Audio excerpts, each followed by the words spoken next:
সবাইকে স্বাগত জানাই তোমাদের এই ইউটিউব চ্যানেল সোহেল এক্সক্লুসিভে।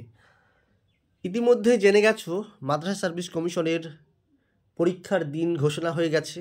আগামী ৩রা মার্চ ২০২৪ মাদ্রাসা সার্ভিস কমিশনের SLST রাষ্ট্রবিজ্ঞান পরীক্ষাটি অনুষ্ঠিত হতে চলেছে।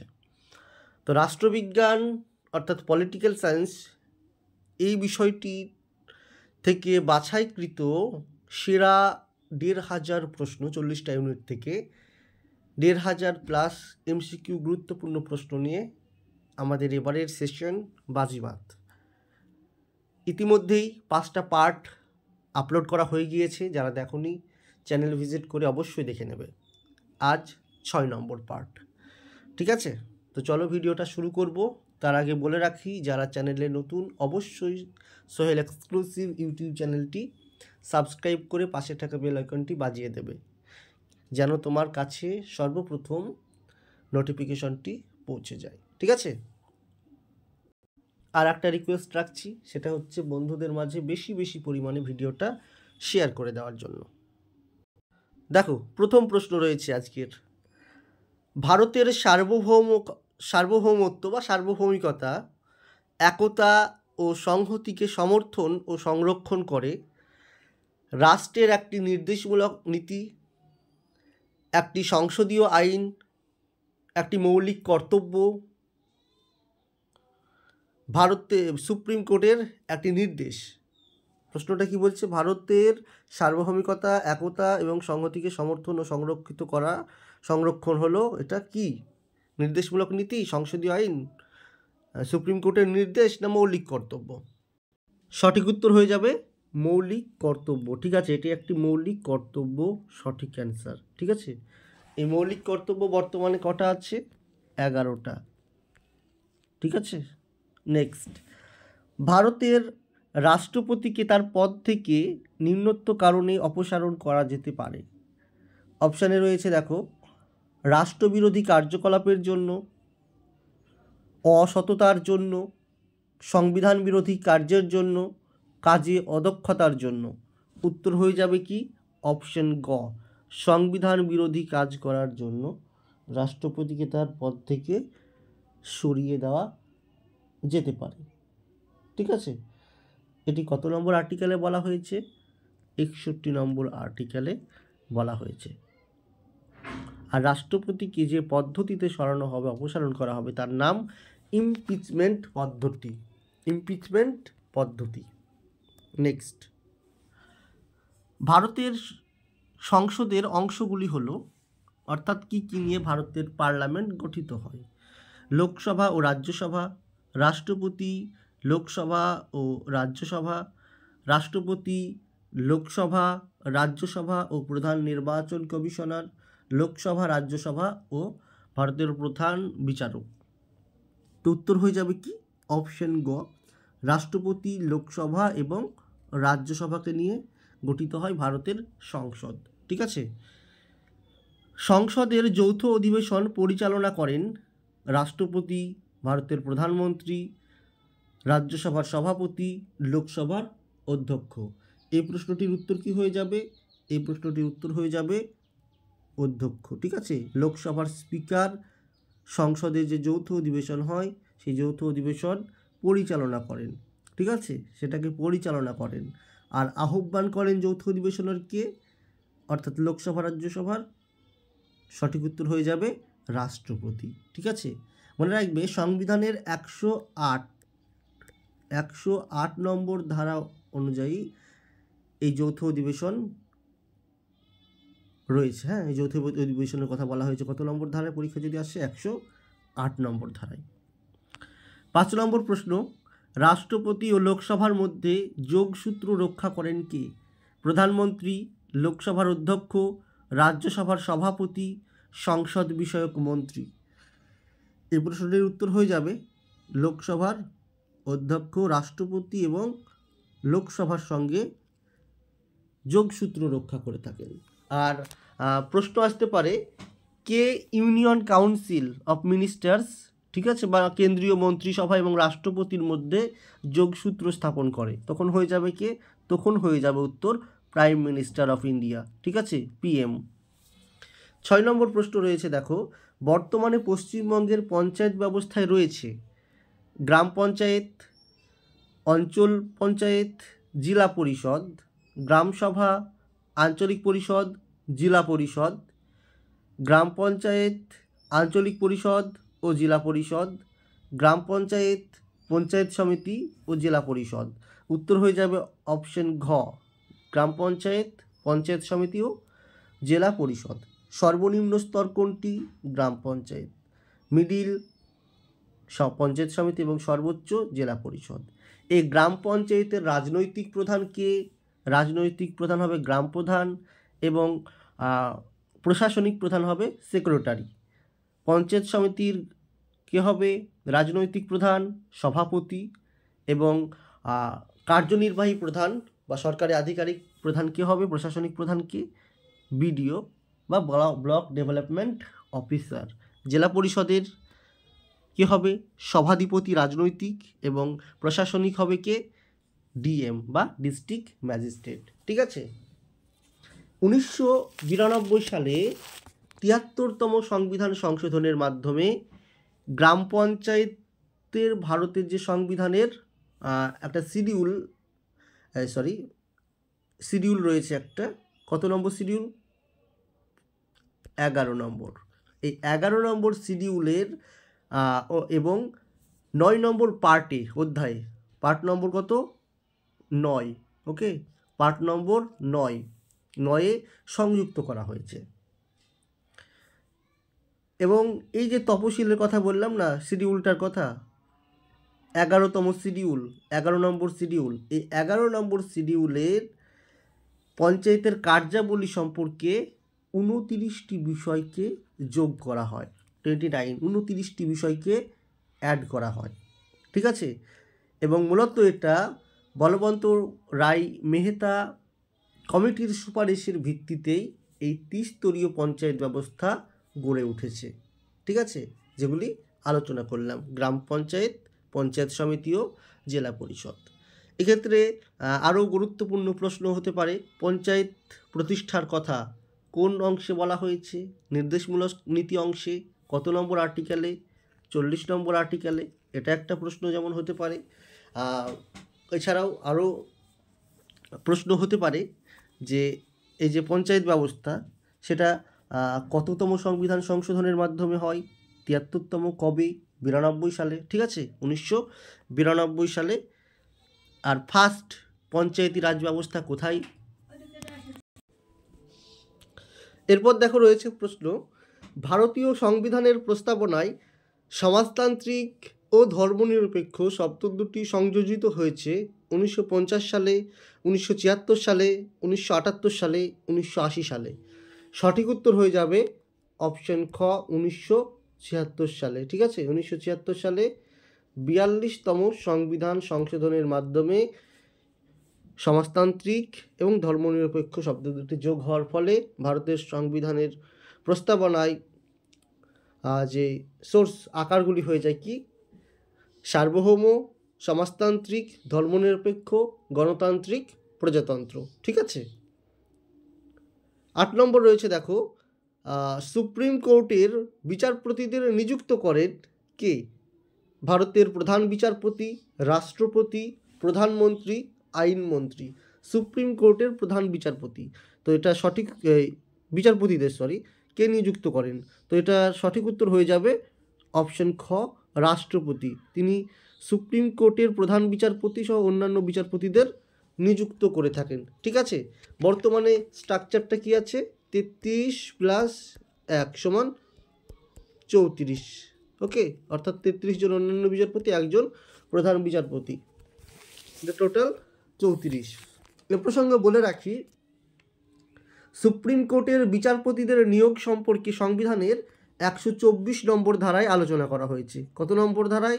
124 নম্বর ধারাতে আলোচনা করা হয়েছে। ঠিক আছে, এটা মাথায় রাখবা, 124 নম্বর ধারায়। এবং রাষ্ট্রপতি বিচারপতিদের নিয়োগ করে থাকেন, যেটা এখানে রয়েছে। নেক্সট দেখো প্রশ্ন রয়েছে, ভারতীয় সংবিধানের 19 নম্বর ধারার বিষয়বস্তু কি? সাম্যের অধিকার, ধর্মীয় স্বাধীনতার অধিকার, শোষণের বিরুদ্ধে অধিকার, স্বাধীনতার অধিকার। কি হয়ে যাবে উত্তর? স্বাধীনতার অধিকার। ঠিক আছে, স্বাধীনতার অধিকার হচ্ছে 19 নম্বর ধারার মূল প্রতিপাদ্য বিষয়, যেখানে 6 ধরনের স্বাধীনতার কথা বলা হয়েছে। 10 নম্বর, আর্থিক জরুরি অবস্থা 360 নম্বর ধারার প্রথম জারি করা হয়েছিল কবে? 1965 সালে, 1962 সালে, 1975 সালে, উক্ত কোনোটিই নয়। এই প্রশ্নটির উত্তর হয়ে যাবে অপশন ঘ, উক্ত কোনোটিই নয়। এখনও পর্যন্ত একবারও আর্থিক জরুরি অবস্থা জারি করা হয়নি। নেক্সট রয়েছে দেখো, লোকসভার অধ্যক্ষ জনগণের দ্বারা নির্বাচিত হন, রাষ্ট্রপতির দ্বারা মনোনীত হন, প্রধানমন্ত্রীর দ্বারা মনোনীত হন, লোকসভার সদস্যদের দ্বারা নির্বাচিত হন। লোকসভার স্পিকার নির্বাচিত হন লোকসভার সদস্যদের দ্বারা। ঠিক আছে, যখন ভোট হয়ে যায় কমপ্লিট, তারপর সংখ্যাগরিষ্ঠ দল ক্ষমতা পেয়ে যায়, তখন যে ফার্স্ট অধিবেশনটা হয় সেশনে, সেদিন সেখানে লোকসভার যারা মেম্বার্স তাদের মধ্যে থেকে নির্বাচিত একজন মেম্বারকে লোকসভার অধ্যক্ষ হিসাবে নির্বাচিত করেন। নেক্সট রয়েছে দেখো, ভারতের পরিকল্পনা কমিশনের বর্তমান সভাপতিকে। এখানে অপশান রয়েছে মনটেক সিং আলুওয়ালিয়া, ডক্টর মনমোহন সিং, কেসি পথ, প্রণব মুখার্জি। উত্তর হয়ে যাবে কোনোটি নয়, এটার সবকটা অপশানই ভুল আছে। ঠিক আছে, এটা একটু কারেকশন করে নেবে। এটার কী হবে? পরিকল্পনা কমিশনের সভাপতি কে হয়? সংবিধান অনুযায়ী পরিকল্পনা কমিশনের সভাপতি কে হবে? ভারতের প্রধানমন্ত্রী, প্রাইম মিনিস্টার অফ ইন্ডিয়া। কাজে বর্তমানে যিনি প্রাইম মিনিস্টার আছেন নরেন্দ্র মোদী, তিনি পরিকল্পনা কমিশনের সভাপতি।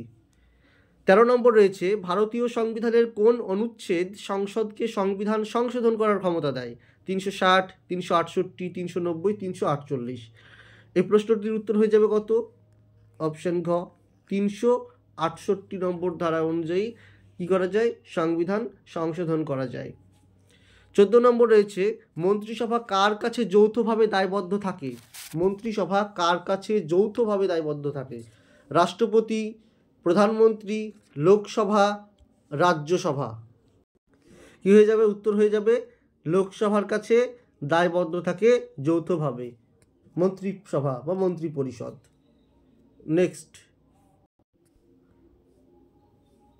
নেক্সট রয়েছে দেখো, যে নির্বাচক সংস্থা ভারতের রাষ্ট্রপতিকে নির্বাচন করে তা গঠিত হয় কেবলমাত্র লোকসভার সদস্যগণের দ্বারা, কেবলমাত্র রাজ্যসভার সদস্যগণের দ্বারা, কেন্দ্রীয় আইনসভার উভয় কক্ষ এবং রাজ্য বিধানসভার নির্বাচিত সদস্যদের দ্বারা, উভয় সভার সদস্যদের দ্বারা।